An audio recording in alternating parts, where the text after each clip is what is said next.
Hi guys, and welcome to another video. In this video we are going to talk about the natural language processing, or NLP, and that is the discipline related to the study of methods and techniques for automatic analysis, understanding and generation of natural language, that is, the language as written or spoken naturally by humans. Academically, it is been an active field of study for many decades, as its early days are generally attributed to Alan Turing, one of the fathers of computer science, who proposed a test to evaluate machine intelligence in 1950. The concept is fairly straightforward.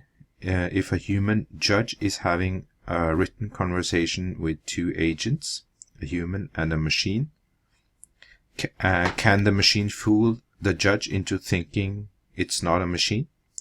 If this happens, the machine passes the test and shows signs of intelligence. The test is nowadays known as the Turing test, and after being common knowledge only in computer science circles for a long time, it's been recently brought to a wider audience by pop media.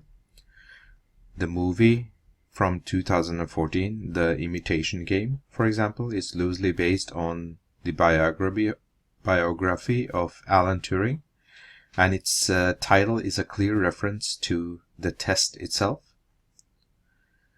Another movie that mentions the Turing test is the Ex Machina from 2015, with a stronger emphasis on the development of an artificial intelligence that can lie and fool humans for its own benefits.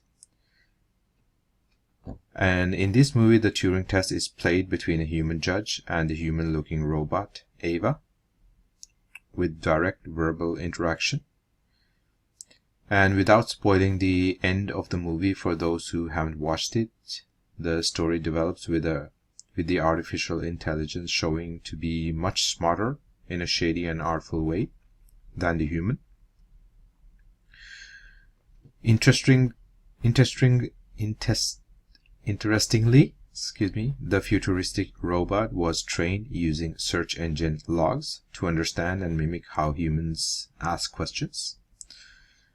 This little detour between past and hypothetical future of artificial intelligence is to highlight how mastering human language will be central for development of an advanced artificial intelligence. Despite all the recent improvements, we're not quite there yet, and NLP, or natural language processing, is still a hot topic at the moment. And in the context of social media, the obvious opportunity for us is that there's a huge amount of natural language waiting to be mined. The amount of textual data available via social media is continuously increasing, and for many questions, the answer has probably been already written. But transforming raw text into information is not an easy task. Conversations happen on social media all the time. Users ask technical questions on web forums and find answers, and customers describe their experiences with a particular product through comments or reviews on social media. Knowing the topics of these conversations, finding the most expert users who answer these questions, and understanding the opinion of the customers who write these reviews are all tasks that can be achieved with a fair level of accuracy by means of NLP. So moving to Python, one of the most popular packages for NLP is Natural Language Toolkit, which is also shortened to nltk. The toolkit provides a friendly interface for many of the common NLP tasks, as well as lexical resources and linguistic data. Some of the tasks that we can easily perform with the nltk include the following: tokenization of words and sentences, that is, the process of breaking a stream of text down to individual tokens. tagging words for part of speech, that is, assigning words to categories according to their syntactic function, such as nouns, adjectives, verbs, and so on. Identifying named entities, for example, identifying and classifying references of persons, locations, organizations, and so on. Applying machine learning techniques, for example, classification to text, and in general extracting information from raw text.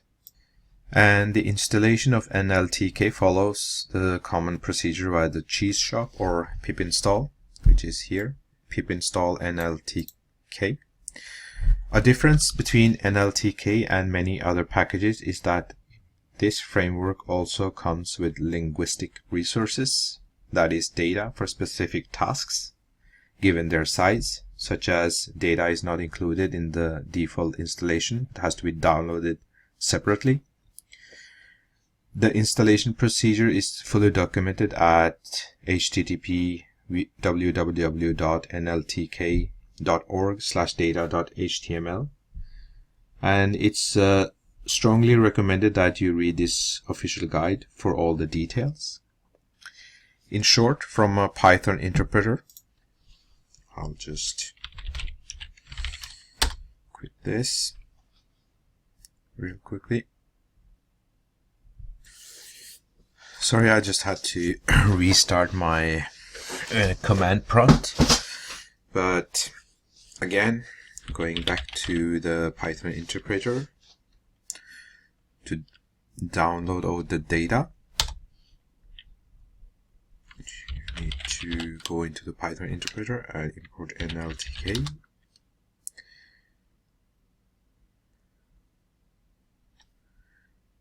Which happens to take some time, it seems. And then you do nltk.download, and it should, and if you are in a desktop environment, this will open a new window, as you will see very soon, that allows you to browse the available data.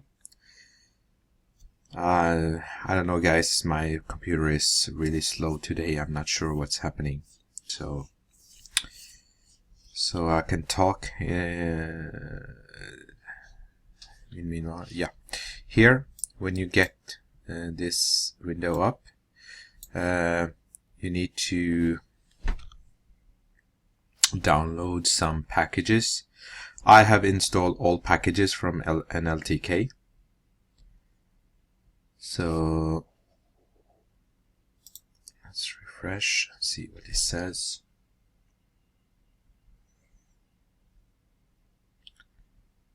And if a desktop environment is not available, you'll see a textual interface in the terminal, and you can select individual packages to download, or even download all the data. That's I have done it, and it will take approximately 2.2 gig of disk space. The downloader will try to save the file at a central location, maybe at your home folder or some other folder. You can also choose a custom folder, but in this case nltk will look for the environment variable to know where to find its data, so you'll need to set it accordingly. So just download all the packages as I have done.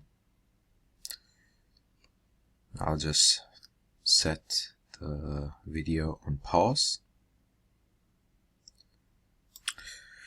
So while the thing is downloading in the back, I'm going to talk a little bit further about, you need to install especially a package or a resource called punkt, P-U-N-K-T.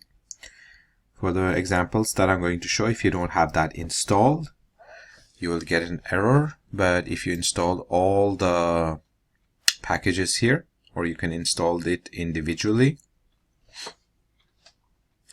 the punkt resource, which is spelled. I can write it down here.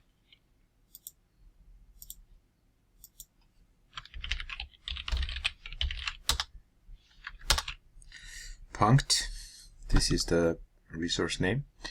So if you want to follow along, you need to have that installed, and you can install that by installing all the packages in this nltk downloader. So I'll leave this downloader work in the background.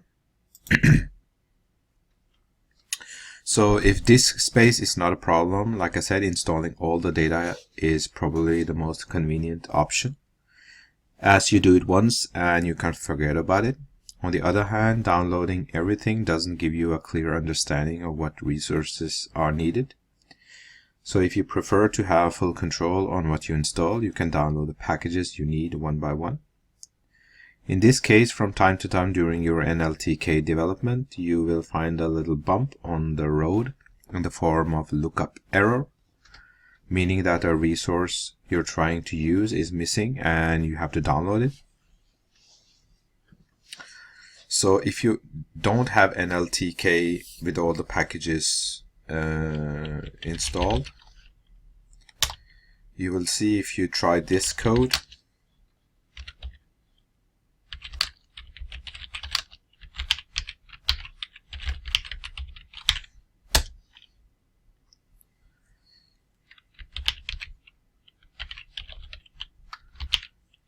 not much talking when putting in some code, as a lot of you people already are aware of. In this case, it worked, but if you haven't installed like all the packages, you will get a lookup error where it says punkt. That the error will tell you that the punkt resource responsible for the tokenization is not found in any of the conventional folders. So we'll have to go back to the nltk downloader and solve the issue by getting this package. So from now, let's just say that we are assuming that we now have a fully working nltk installation. We can go back to the example that we talked about and discuss tokenization with a few more details. In the context of NLP, natural language processing, tokenization, also called segmentation, is the process of breaking a piece of text into smaller units called tokens or segments. While tokens can be interpreted in many different ways, typically we are interested in words and sentences. A simple example using word underscore tokenize. An example is as following.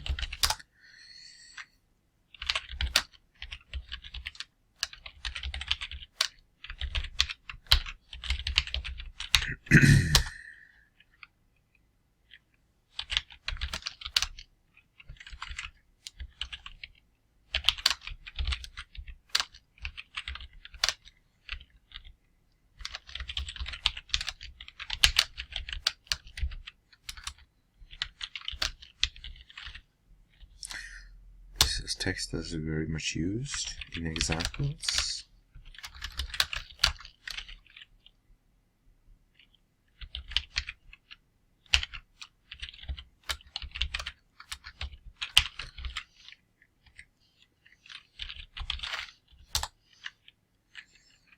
Let's print the words.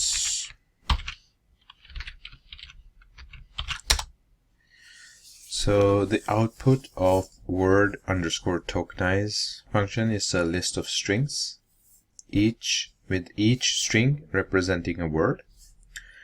The word boundaries in these examples are given by white spaces. In a similar fashion, sent underscore tokenize returns a list of strings, with each string representing a sentence, bounded by punctuation. So let's look at an example that involves both functions. So I'll just, for the sake of refreshing, I'll just restart. everything.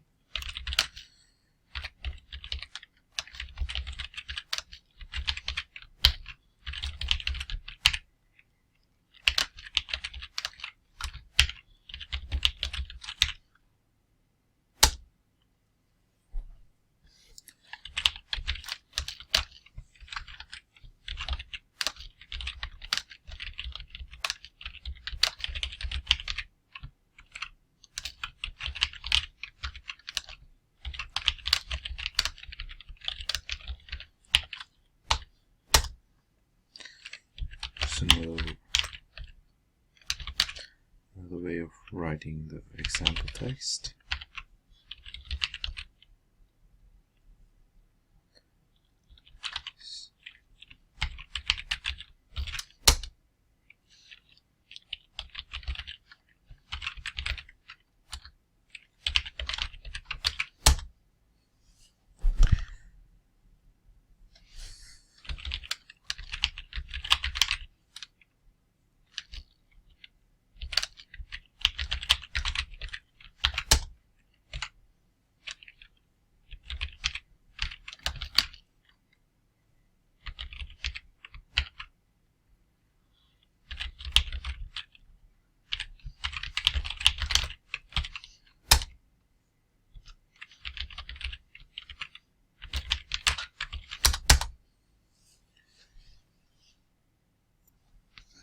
So as you can see, the punctuation symbols are considered tokens on their own, and as such are included in the output of word_tokenize function. This opens for a question that we haven't really asked for so far. How do we define a token? The word_tokenize function implements an algorithm designed for standard English. As the focus of these tutorials are on data from social media, it's fair to investigate whether the rules of standard English also apply in our context. So let's consider a fictitious example for Twitter data.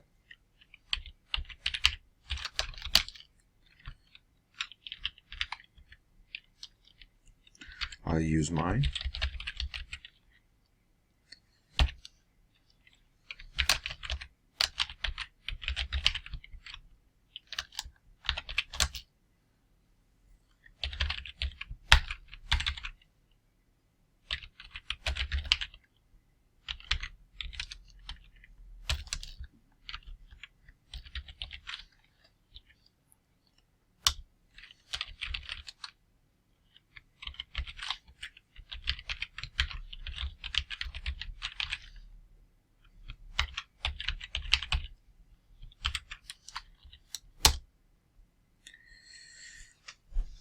So the sample tweet introduces some peculiarities that break the standard tokenization. Usernames are prefixed with an @ symbol, so @succinct is split into two tokens, with @ being recognized as punctuation.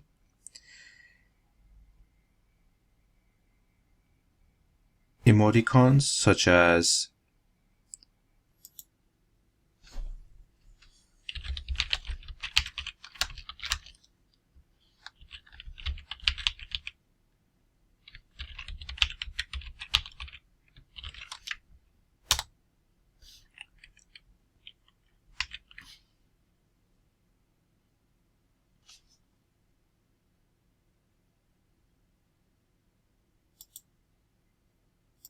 sorry, just had a typo there.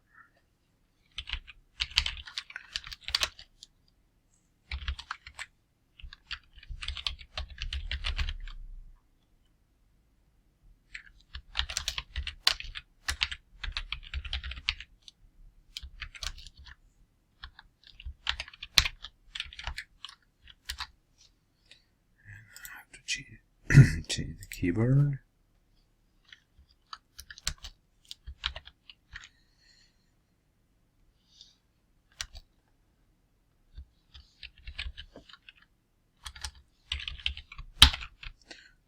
get it right this time.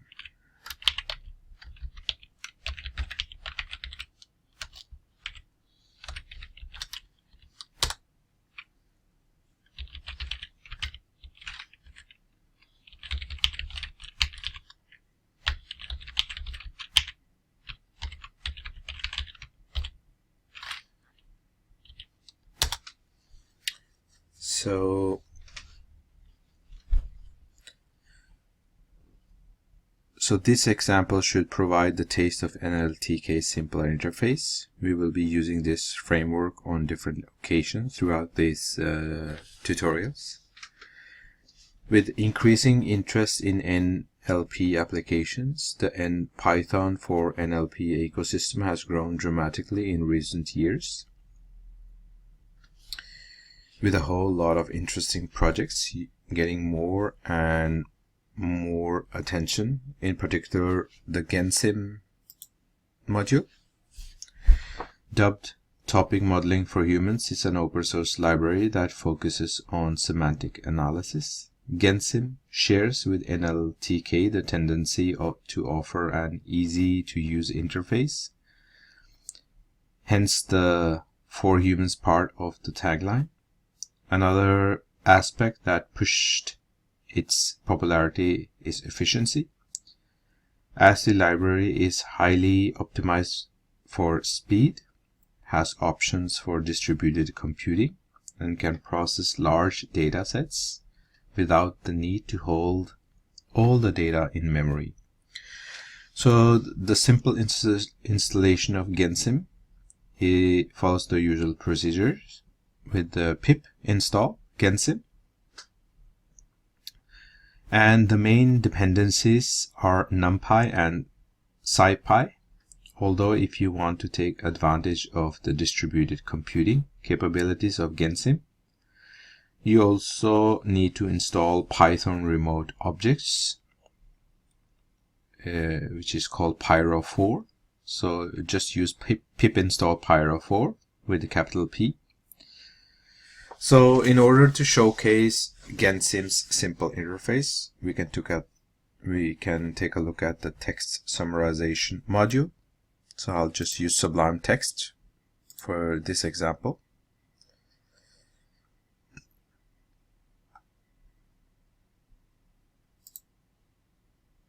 Just to write the code.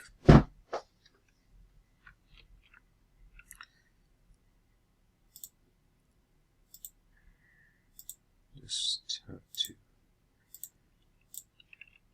here we go. I'll just put Python here.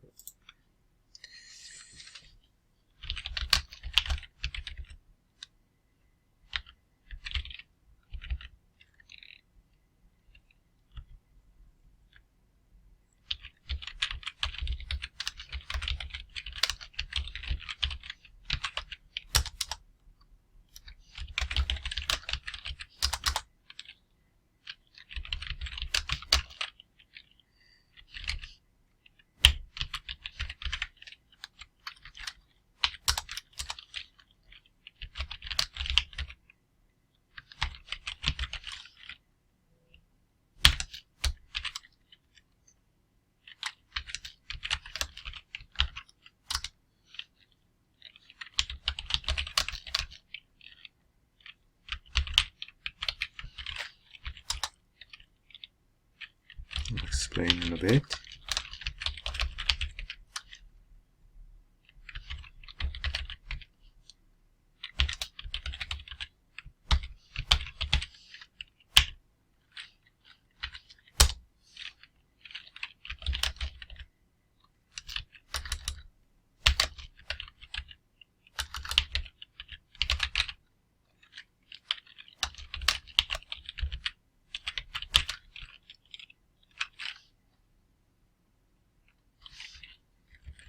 Spell it correctly. Summary.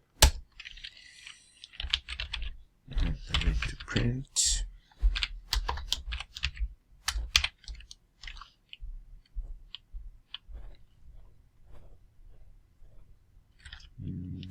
This has to be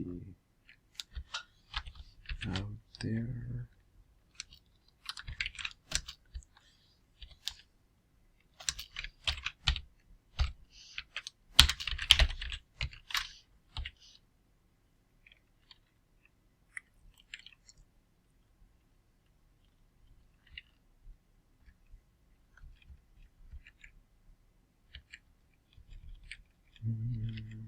There.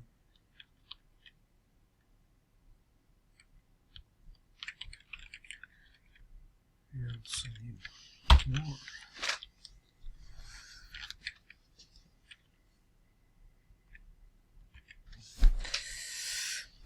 Let's save this as a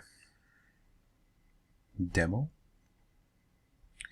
And I need to store this in a very particular place.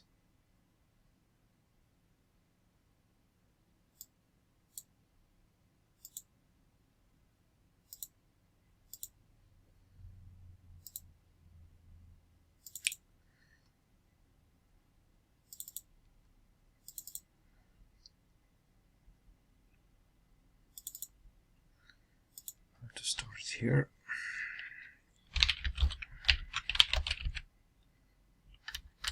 Sim.py.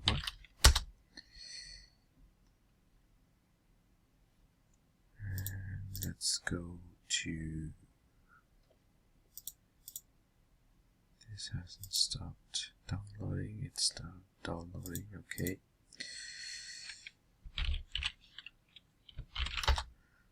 Let's quit this and let's try to do this demo.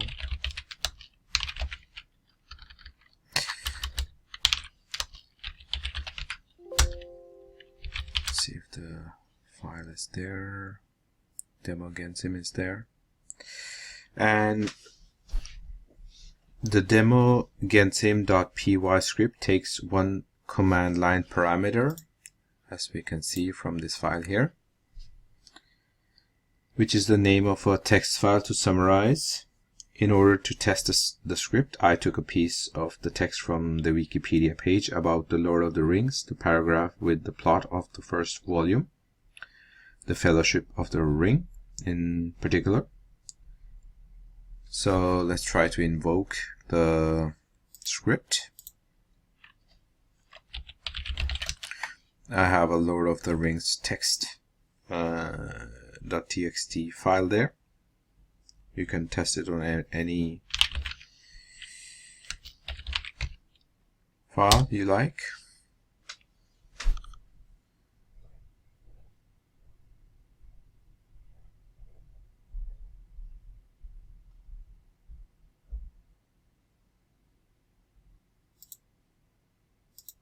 I had a typo in here. I had a f comma read. It should be off that f dot read. So when I rerun the code, so what it does is it produces an output. The summarize function in Gensim implements the classic text rank algorithm. The algorithm ranks sentences according to their importance and selects the most peculiar ones to produce the output summary. It's worth noting that this approach is an extractive summarization technique, meaning that the output only contains sentences selected from the input as they are. That is, there is no text transformation, rephrasing, and so on. The output size is approximately 25% of the original text. This can be controlled with the optional ratio argument for an proportional size or word underscore count for a fixed number of words. In both cases, the output will only contain full sentences. That is, sentences will not be broken down to respect the desired output size. So this is it for these demos and tutorials, and in the next video we are going to talk about social network analysis. So see you in the next video, and don't forget to subscribe and like the video. Appreciate it. Thank you.